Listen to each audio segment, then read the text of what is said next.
옛날에 두 군데를 늘 가보고 싶어 했습니다. 하나는 비극적인 장소고 또 다른 하나는 로맨틱한 장소였습니다. 비극적인 장소는 진주에 있는 촉성루인데, 농개가 일본 외장을 끌어안고 남강으로 떨어졌던 그 의암이 있는 곳이 촉성루입니다. 그리고 또 가고 싶었던 로맨틱한 곳은 남원의 광안루입니다.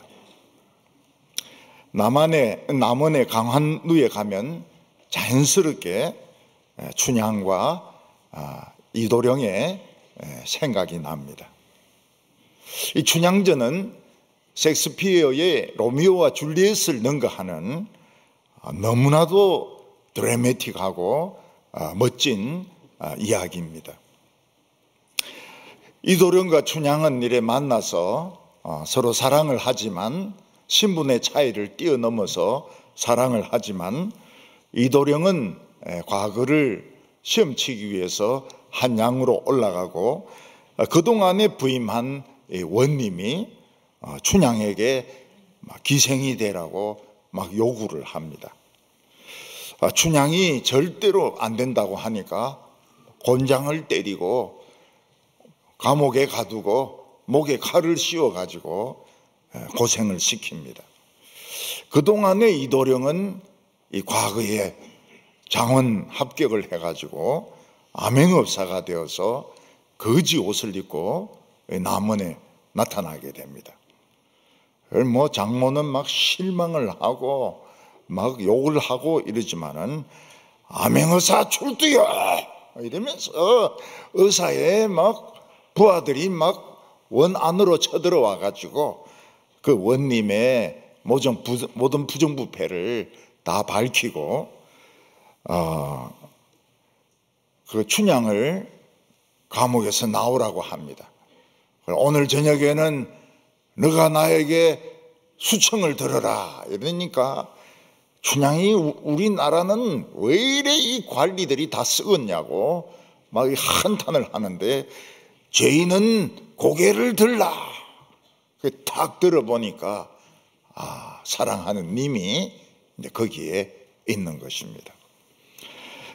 우리나라에서 이 판소리 하는 사람들은 이 춘향전을 전부 다 외워야 됩니다. 굉장히 길고 어려운데 그걸 다 외워가지고 이거를 소리를 질러야 이 판소리 하는 사람이 되는 것입니다. 춘향전은 멋진 해피엔딩입니다. 또 해피엔딩이 있는데 그것은 신데렐라입니다. 신데렐라는 친모가 죽고 계모가 들어와 가지고 학대를 받으면서 하녀가 돼버립니다. 계모는 신데렐라는 미워하고 자기 딸만 좋아합니다. 그런데 어느 날 그 나라 왕자가 결혼을 하기 위해서 모든 귀족 처녀들 전부 왕궁으로 다 와서 댄스 파티를 하고 거기서 이제 왕비를 고르려고 합니다. 그런데 막 수많은 여성들이 와가지고 멋진 옷을 입고 춤을 추지만 왕자의 마음에 드는 사람은 하나도 없었습니다.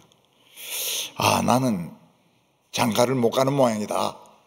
이렇게 생각했는데 갑자기 막 천사 같은 이런 아름답고 멋진 옷을 입은 여성이 나타나가지고 왕자는 마음이 그냥 첫눈에 그냥 반해버렸습니다. 그래서 그 천사 같은 여자하고만 막 춤을 춥니다. 그 신데렐라였습니다. 신데렐라는 그 다음 날도 가가지고 왕자하고 막 춤추는데, 이 신데렐라는 12시가 되면 원래 모습으로 돌아가거든요. 근데 뭐 너무 춤추는 게 재미가 있어가지고 시간을 까먹어 버린 겁니다. 그래 막 돌고 이러는데 땡땡, 이 종소리가 나니까 이거 큰일 났구나. 그래서 왕자의 손을 막 뿌리치고 밖으로 막 뛰어나가는데 12시가 돼버렸어요. 이 신데렐라는 유리구두 하나 벗어놓고 그냥 막 뛰어내려가면서 벌써 하녀로 변해버린 겁니다. 아무도 못 알아보죠. 왕자는 이 천사 같은 여성을 놓쳐가지고 애석하긴 하지만은 유리 구두를 한 짝 벗어놓고 간 겁니다. 그래서 왕자는 전국에 집을 다니면서 처녀들에게 이 유리 구두를 신기는데 한 명도 안 맞아요. 맞는 사람이 없어요. 왕자는 마지막으로 신데렐라의 집에 와서 그 언니들, 계모 언니들은 왕비가 되고 싶어서 막 무리하게 다리를 집어넣는데 너무 다리가 살이 찌가지고 들어가지지가 않는 겁니다. 막 무리해서 막 눌리고 막 이래도 안 들어가지는 거예요. 그래 신나가 보니까 그 하녀 같은 여자가 하나 있는데 와서 신으라 이러니까 계모가 저 하녀기 때문에 신을 필요가 없다 그러는 겁니다. 그래도 다 신어봐야 되는 게 왕의 명령이라고. 신으니까 딱 맞는 거예요. 그리고 이 신데렐라는 천사 같은 모습으로 탁 변하는 겁니다. 어떤 여자 구두 파는 매장을 가보니까 유리구두를 만들어가 딱 얹어놨어요. 야, 참 멋진 아이디어라고 생각을 했습니다. 전 세계 어린이들은 자기 전에 신데렐라를 읽고 잡니다. 근데 만약 이 신데렐라가 계모 딸이나 다른 딸인데 맞았다, 신데렐라하고 왕자하고 결혼 못했다, 애들 다 타락합니다. 전 세계의 여자애들은 다 타락합니다. 이거는 맞아야 되는 거예요. 해피엔딩이 돼야 되는 겁니다. 이제 이런 해피엔딩은 꿈이죠. 꿈이고 소망이고 실현되기 어려운 희망이죠. 희망사항이죠. 근데 하나님은 우리 한 사람 한 사람을 그 수많은 사람들 중에서 우리를 아시고 하나님의 드라마의 주인공이 되게 하시고 해피엔딩이 되도록 만드시는 분이십니다. 우리의 행복은 이거는 희망이 아닙니다. 이거는 꿈이 아닙니다. 이거는 현실인 것입니다. 하나님은 현실적으로 우리 인생이 아름다운 해피엔딩이 되게 하십니다. 이 닭이나 양이나 말을 많이 키우는 이런 주인은 닭이나 양이나 말은 자신은 잘 모르지만 주인은 다 알고 있습니다. 어떤 닭이 성질이 못됐는지, 그래서 다른 닭을 물어 뜯어가지고 피가 나게 하고 주인이 모이 주러 가도 감사하지 않고 파닥파닥 덤벼 들어가지고 막 발톱으로 공격을 하는지 알고 있습니다. 어떤 양이 또 와서 막 헤딩을 자꾸 엉덩이를 헤딩을 해가지고 주인을 쓰러지게 하는지 주인은 알고 있습니다. 또 어떤 말이 뭐 좀 장애는 있지만은 잘 훈련시키면 이 경주마가 될 수 있다. 말이 많아도 주인은 그걸 다 알거든요.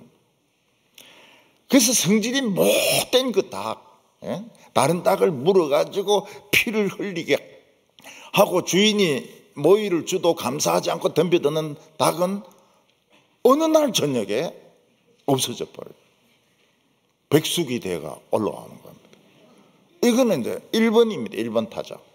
예, 제거되는 1번 타자. 저놈은 없애야 돼. 그리고 이제 좀 장애는 있고 이러지만은 끈질기고 참 달리는데 소질이 있는 이런 말은 주인이 계속 훈련시켜가지고 경주마가 되게 하는데 1등을 하는 겁니다. 경주에서 1등을 하는 겁니다. 하나님은 수많은 사람들 중에서 우리를 알고 계세요. 우리의 성질이 어떻는지, 우리의 약점이 어떻는지, 우리의 장점이 무엇인지 알고 계십니다. 그래서 우리 한 사람을 위해서 거대한 계획을 세우십니다. 그래서 우리를 인도하셔서 우리 인생이 해피엔딩이 되도록, 해피엔딩이 되도록, 행복한 인생이 되도록 우리의 삶을 인도하시는 겁니다. 첫 번째로 하나님은 그것을 위해서 위대한 계획을 세우신다는 것입니다. 세상에 얼마나 많은 사람이 있습니까? 그래서 같은 교회 다니면서도 같은 교회인지 모르는 경우도 있고, 같은 대학에서 공부를 같이 했는데도 같은 대학 졸업생인 줄 모르는 사람도 있습니다. 요즘은 아파트가 막 30층, 40층 올라가니까 같은 동에 살면서도 한 번도 안 만나는 사람이 있습니다. 근데 하나님께서는 이 많고 많은 사람 중에서 나를 알고 계십니다. 우리를 알고 계십니다. 우리 한 사람을 하나님의 축복의 자리로 인도하시기 위해서 거대한 계획, 상상할 수 없는 방대한 계획을 수십 년 전부터 세우시는 겁니다. 그래서 때때로 전쟁이 일어날 수도 있고, 기근이 일어날 수도 있고, 이혼이 될 수도 있고, 대학 시험에 떨어질 수도 있고, 실업자가 될 수가 있고, 고아가 될 수도 있고, 우리에게 여러 가지 일들이 생기는데, 그것은 내가 못해서 그런 것이 아니고 하나님이 우리를 축복으로 인도하는 그런 방법 중에 하나인 것입니다. 모압 땅에 룻이라는 여자가 살고 있는 것은 아무도 몰랐습니다. 관심조차도 가진 사람이 없었습니다. 룻의 마음속에 하나님을 믿고 싶은 마음이 있다는 거 아무도 몰랐습니다. 근데 하나님은 룻을 알고 계셨고 룻을 사랑하셔서 룻의 행복을 위해서 수십 년 전부터 방대한 계획을 세우고 계셨습니다. 그 중에 하나가 뭔가 하면 베들레헴에 임한 흉년이었습니다. 베들레헴에 왜 흉년이 왔는지 아무도 몰랐습니다. 그러나 그 베들레헴에는 엘리멜렉이라고 하는 유대인이 살았는데 별로 신앙이 좋은 사람이 아니에요. 이 사람은 흉년을 핑계해가지고 가나안족이 되기 위해서 교회 안 나가, 하나님 안 믿으려고 모압으로 이사를 왔습니다. 모압으로 도망을 쳐버린 거예요. 그리고 우찌우찌게 하다가 룻하고 그 도망친 엘리멜렉의 큰아들 말론하고 결혼을 합니다. 또 그 동생은, 또 시동생은 또 딴 여자하고 결혼합니다. 그러면은 이 모압 땅에서 좀 더 안정되게 살까 싶어가지고, 이때만 해도 하나님의 뜻이 있는지 없는지, 룻이란 여자가 있는지 없는지 아무도 몰랐고 아무도 관심을 가지지 않았습니다. 근데 이제 전염병이 도는 겁니다. 그래서 먼저 엘리멜렉이 죽습니다. 시아버지가 먼저 죽어요. 또 한 10년 있다가 또 전염병이 돕니다. 그러니까 이 룻의 남편 말론이 죽습니다. 시동생 기럐이 죽습니다. 과부 셋만 남았습니다. 이때 그들의 인생은 정말 너무너무 불행한 인생이었습니다. 살다 어떻게 이런 일이 다 있나? 응? 이런 일이 다 있나? 남자란 남자는 다 죽어버리고 과부 셋만 남아가지고 뭘 먹고 살겠습니까?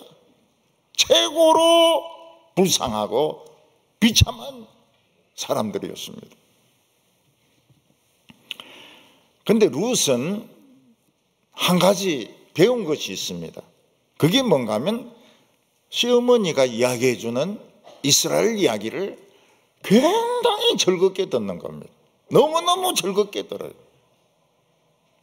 그래서 남편이 죽은 뒤에도 그 이야기를 자꾸 듣습니다. 시어머니가 난 여기 못 살겠다. 나는 고향으로 돌아가야 되겠다.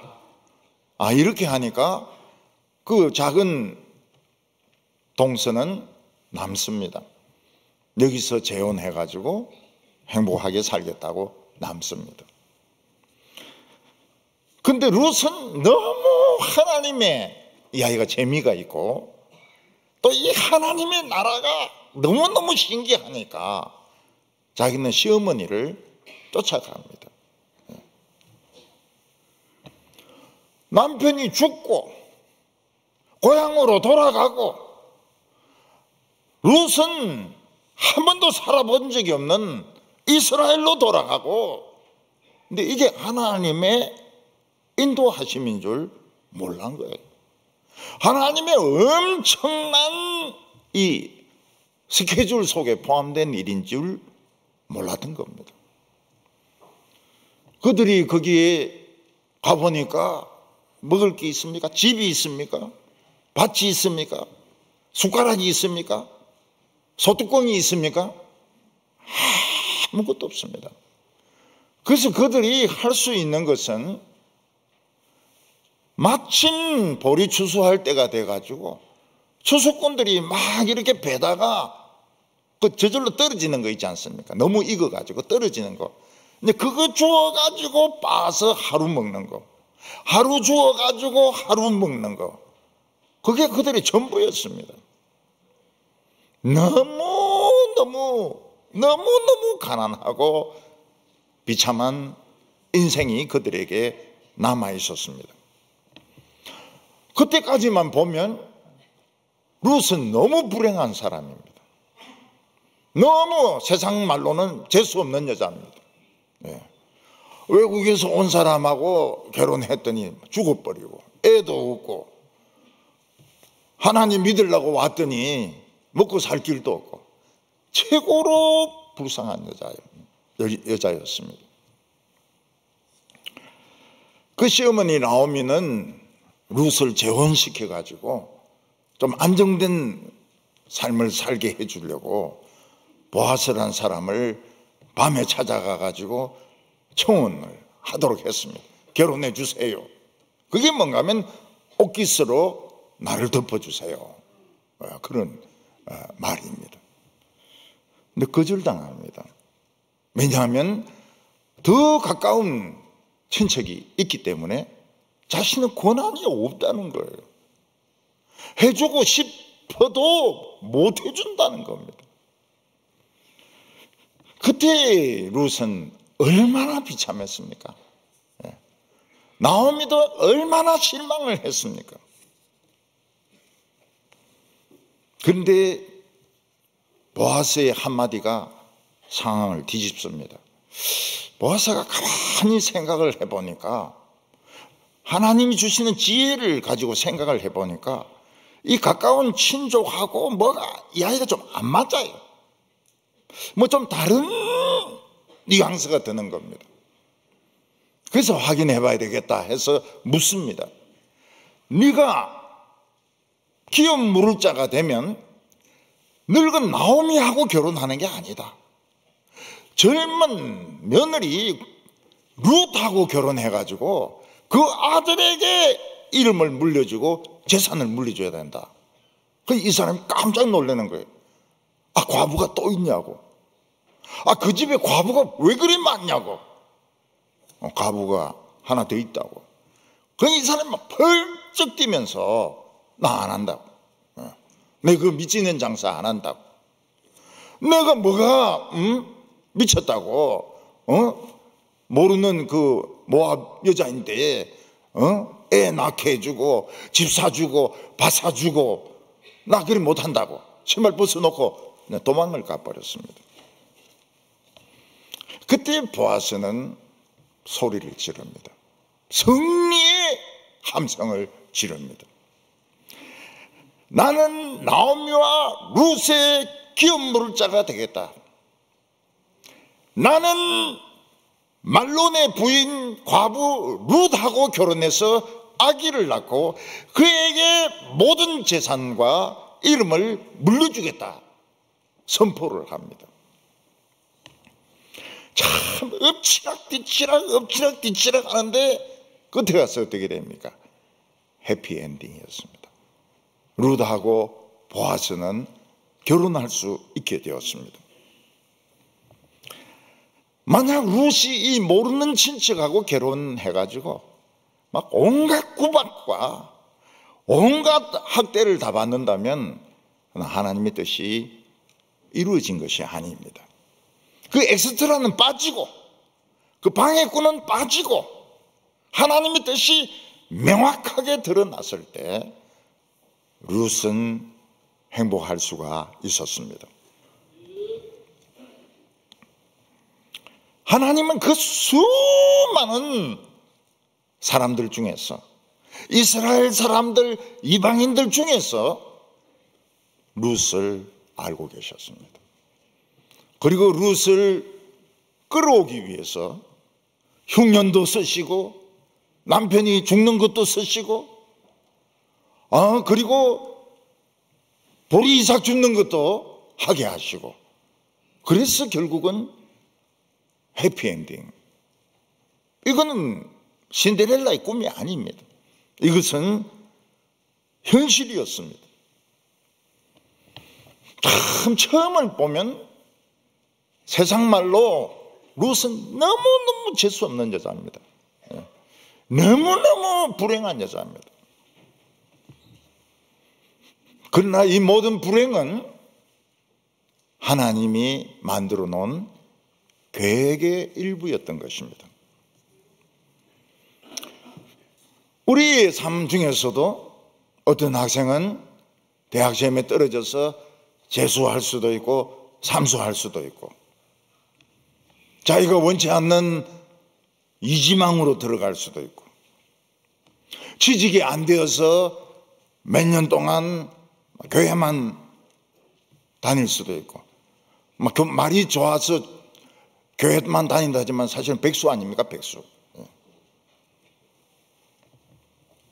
교인들 중에서는 결혼을 했는데 원치 않게 이혼을 하거나 또 남편이 그냥 갑자기 병으로 심근경색으로 돌아가셔버리거나 애가 하나밖에 없는 그 애가 학교 다니다가 청년이 돼가지고 혈액암으로 죽기도 하고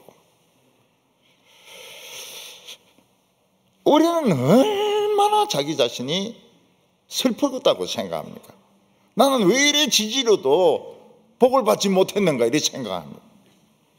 다른 사람들은 대학을 잘만 들어가고 취직을 잘만 더 하고 막 결혼하니까 막 행복하게 살더니 나는 왜 이렇게 과부가 되고 이혼을 하게 되고 애가 그렇게 생각지도 못했는데 죽고 근데 그것만 가지고는 하나님의 이 방대한 계획을 알 수가 없습니다. 우리가 생각하기엔 난 실패했다. 내 믿음은 실패했다. 하나님은 나를 버리셨다. 이렇게 생각하기 쉬운데 아닙니다. 하나님은 나를 알고 계십니다. 나를 사랑하고 계십니다. 하나님은 계획을 짜놓으셨어요. 그래서 하나님은 때때로 기근을 사용하시기도 하시고, 부도가 나게 하기도 하시고, 때로는 재수삼수하게도 하시고, 남편이 돌아가시기도 하시고, 이혼을 당하기도 하고, 청년들은 막 백수가 되기도 하고, 이게 복이 될 수가 있습니다. 과부된 게 무슨 복입니까? 복이 될 수 있습니다. 이혼당한 게 무슨 복입니까? 복이 될 수 있습니다. 재수삼수 했는데 그게 무슨 복입니까? 복이 될 수 있습니다. 하나님의 거대한 스케줄의 일부가 될 수가 있는 겁니다. 하나님은 룻을 인도하시기 위해서 흉년을 사용하셨습니다. 많은 사람들이 굶으면서도 이게 룻을 부르는 하나님의 손길인 줄은 몰랐습니다. 엘리멜렉이 막 신앙 포기해버리고 모압으로 이사를 가버립니다. 이게 룻하고 나오미가 만나는 이 길인 줄 몰랐던 거예요. 룻의 남편이 죽습니다. 과부가 돼버려요. 이게 하나님께로 오는 길인 줄 모르는 겁니다.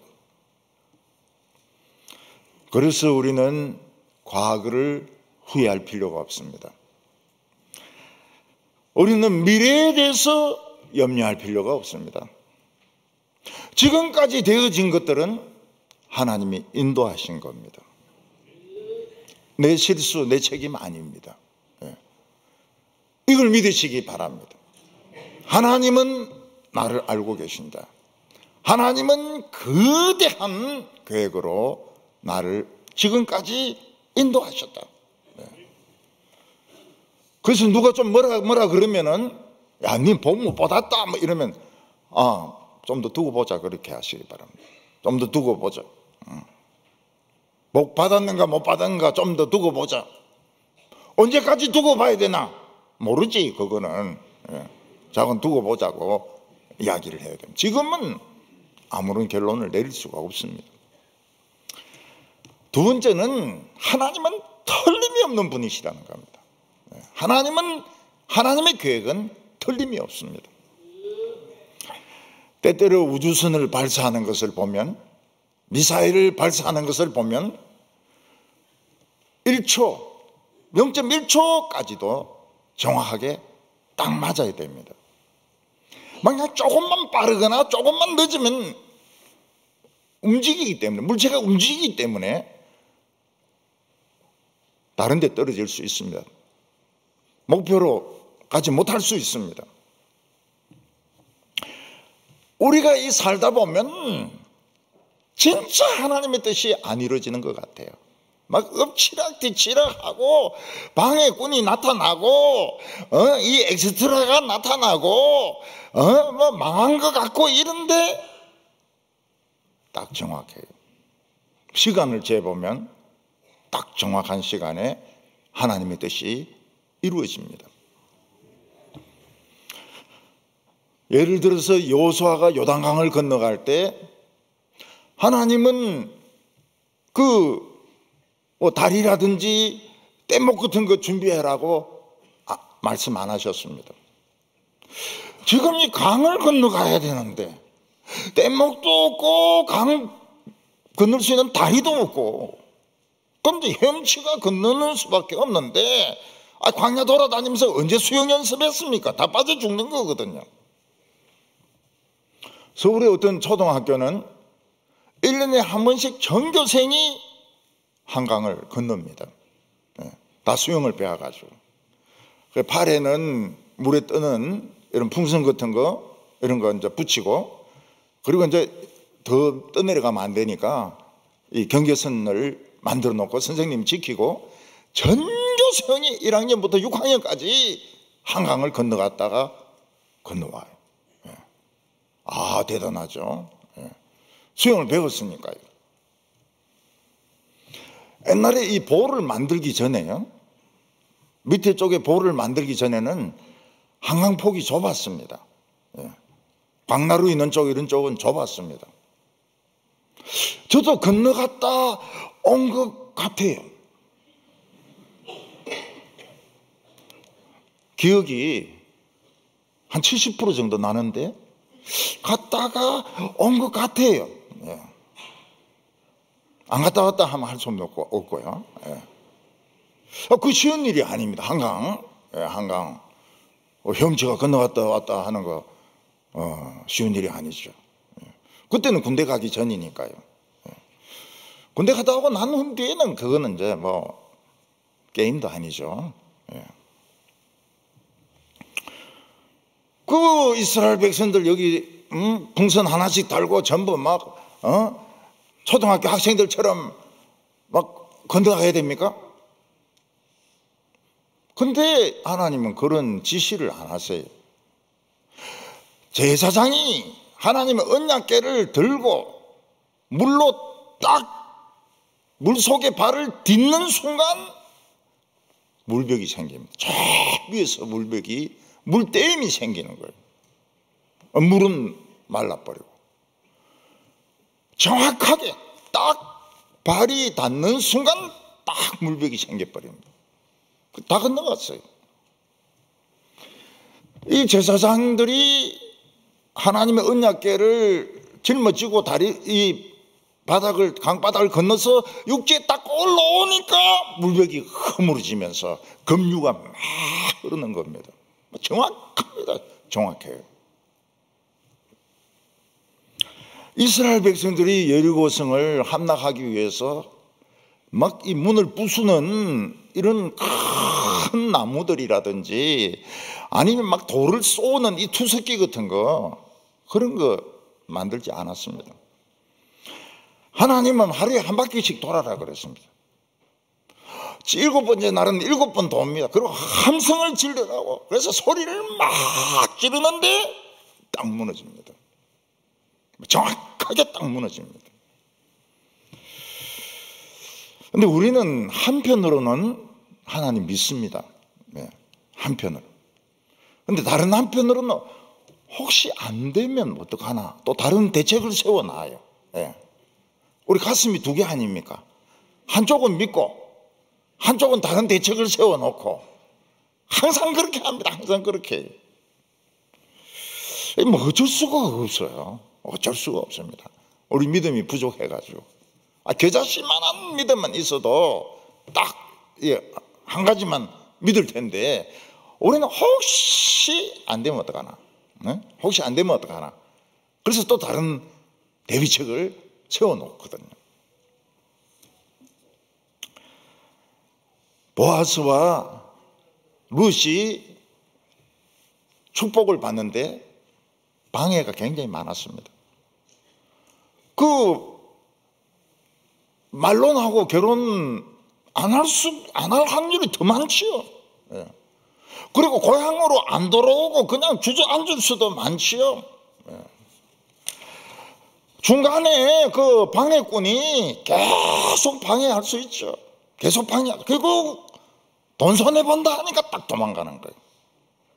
돈 이야기를 해야 돼요. 돈 이야기를. 그리고 결혼을 합니다.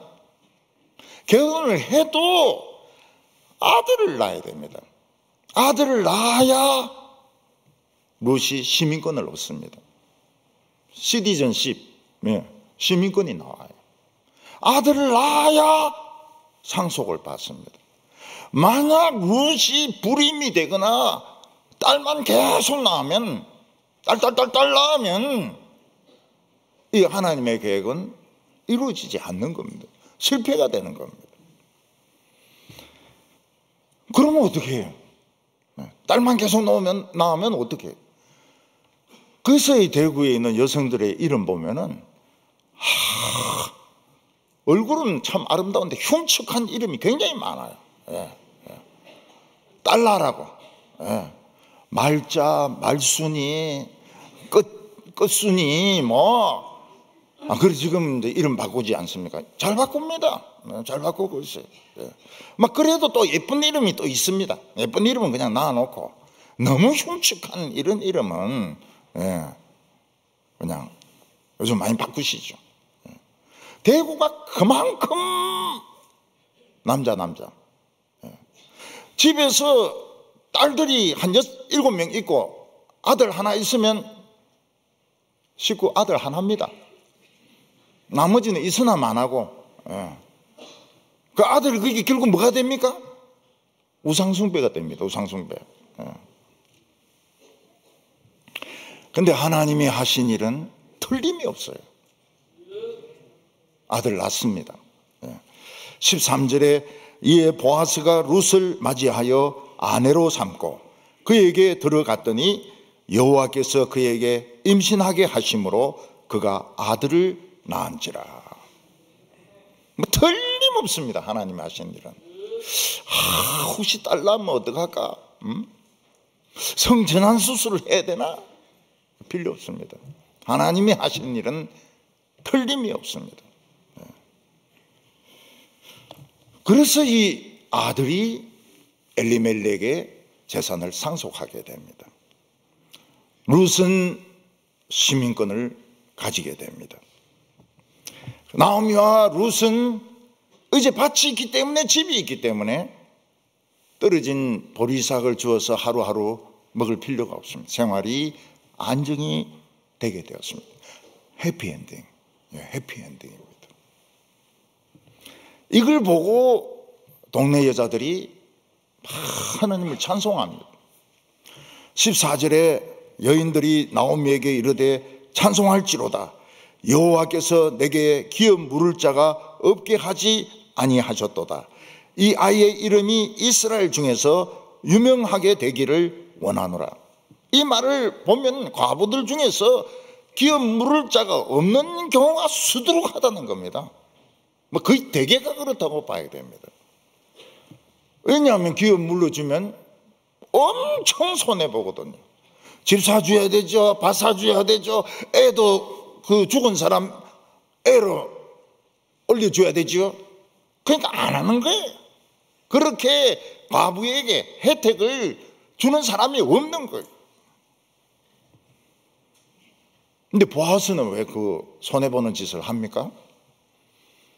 보아스의 엄마가 누굽니까? 보아스의 엄마가 기생 라합입니다.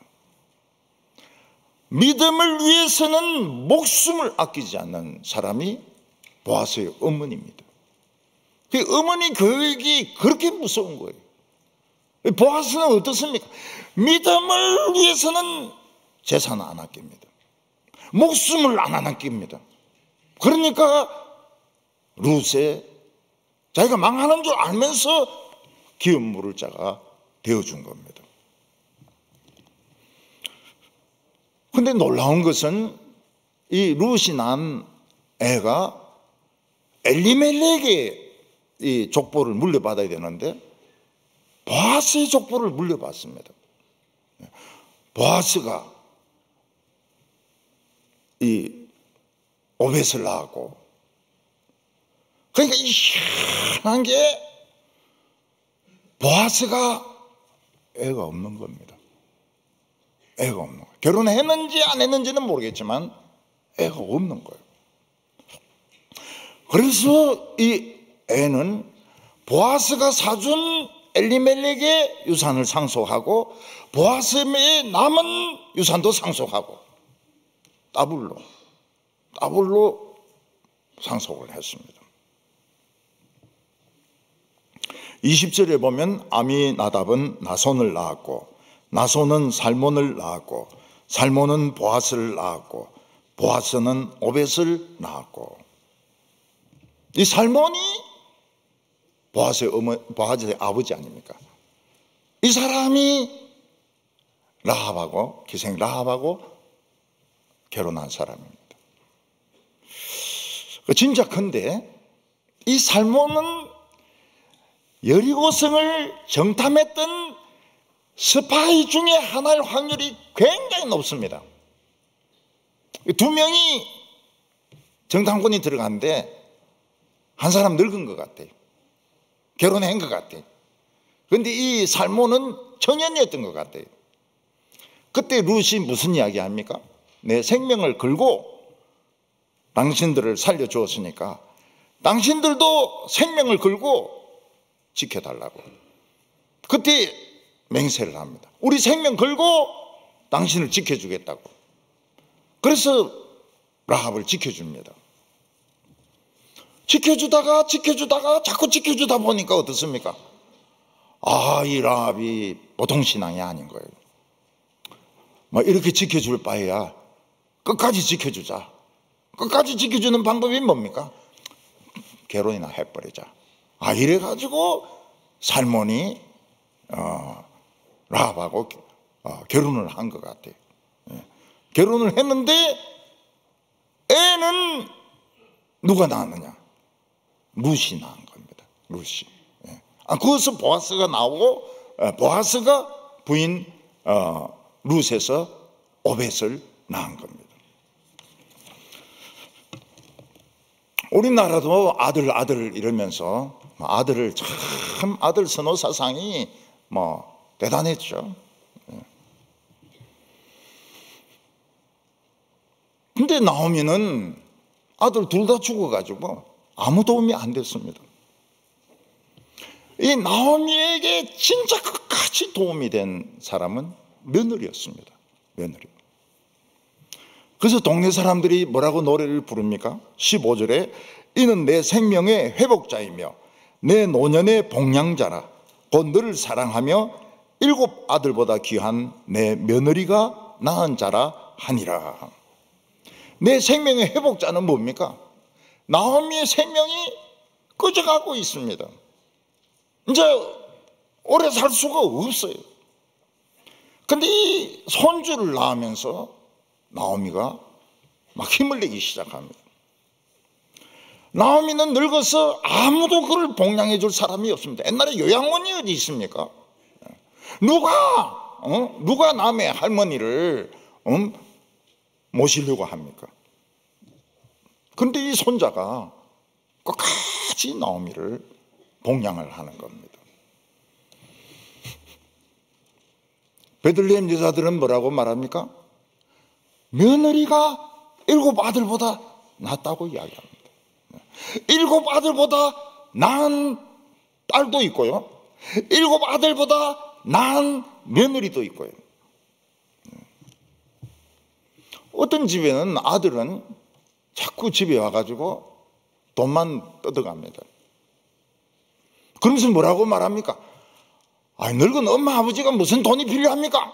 이러면서 깨도 가져가고 참기름도 가져가고 돈도 달라고 이렇게 합니다.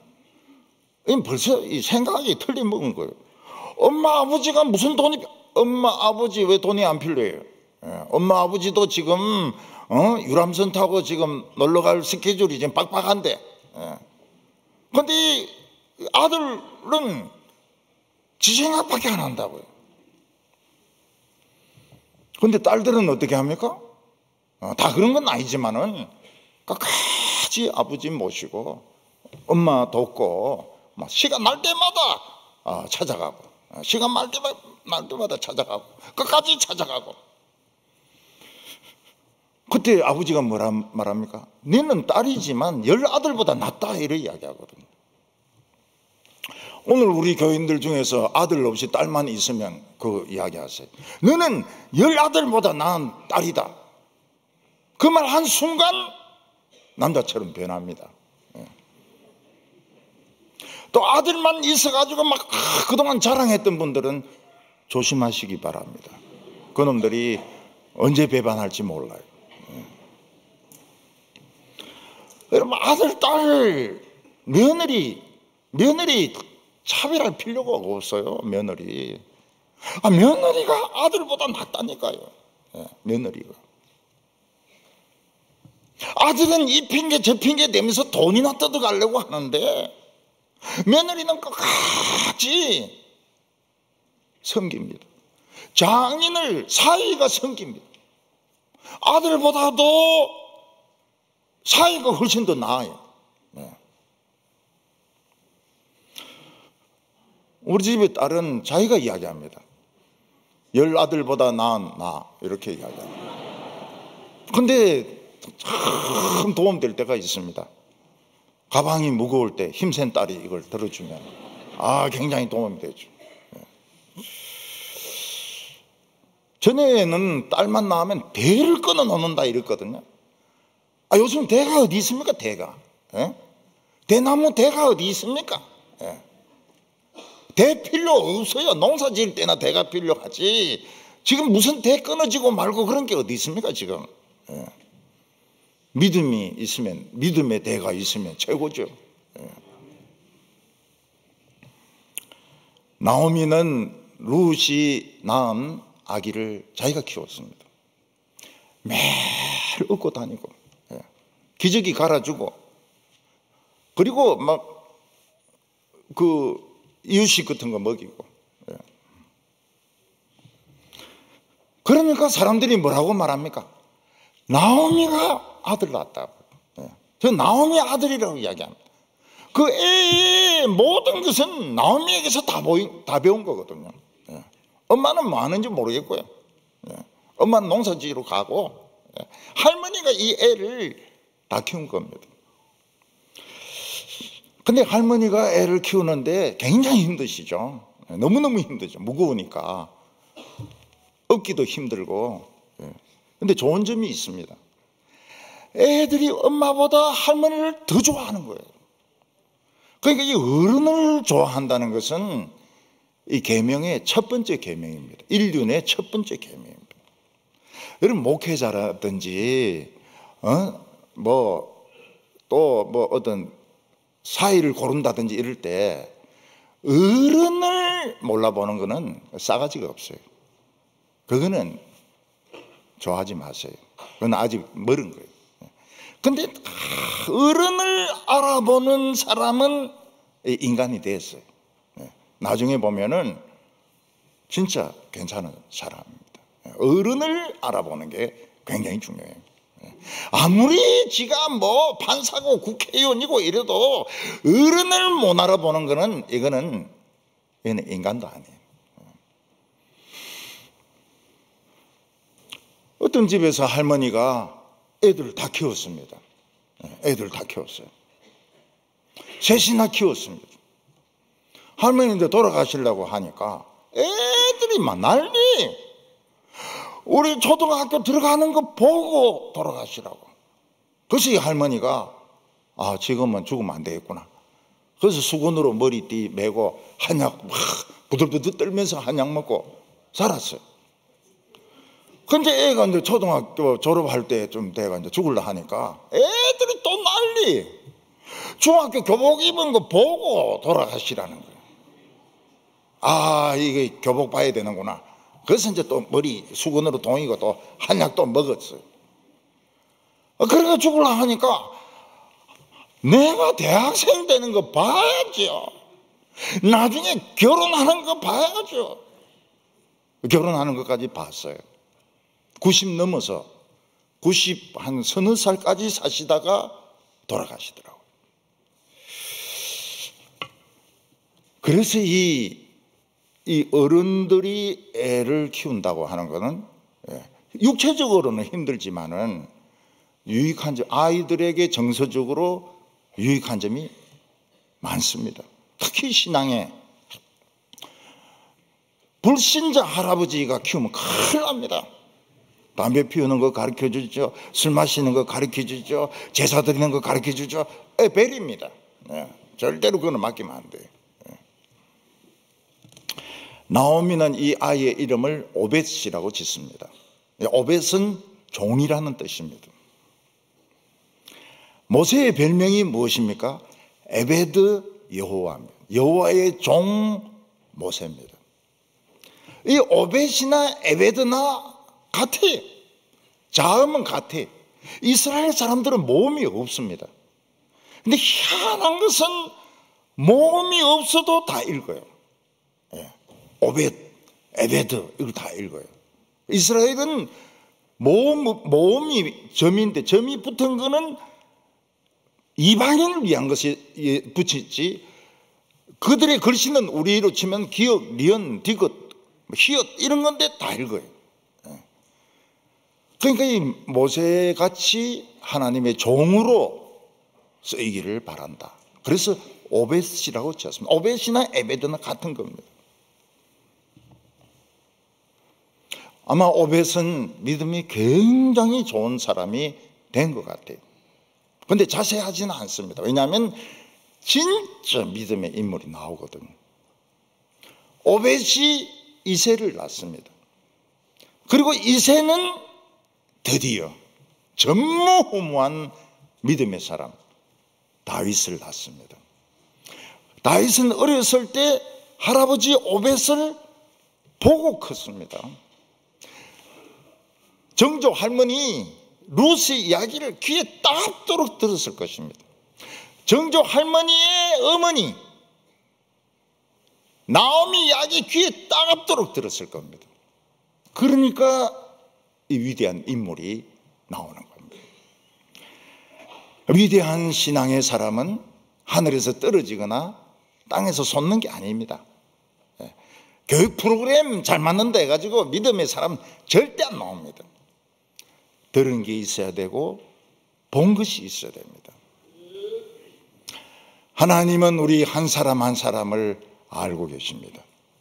우리의 인생을 완벽하게 하시기 위해서 하나님은 전쟁도 이용하시고 경제적인 어려움도 이용하시고 때로는 이혼이 되기도 하시고 때로는 남편이 죽기도 하고 아들이 죽기도 하고, 그래도 우리가 잘못했다고 볼 수 없습니다.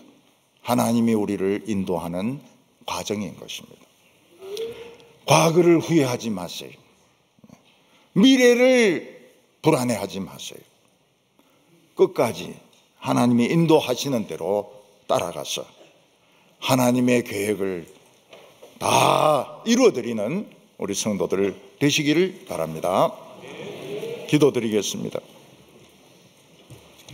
하나님 아버지, 많고 많은 사람들 중에서 우리를 아시고 우리를 축복으로 몰아가시기 위해서 때로는 전쟁도 쓰시고 때로는 IMF도 쓰시고 때로는 먹을 것이 없는 가난도 사용하는 것을 우리가 압니다.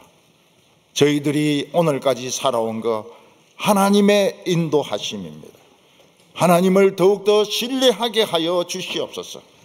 하나님이 인도하시는데 우리가 고집부리면서 저항하지 말게 하여 주시고 하나님의 인도하심에 순종해서 아름다운 우리의 결말을 보게 하여 주시옵소서.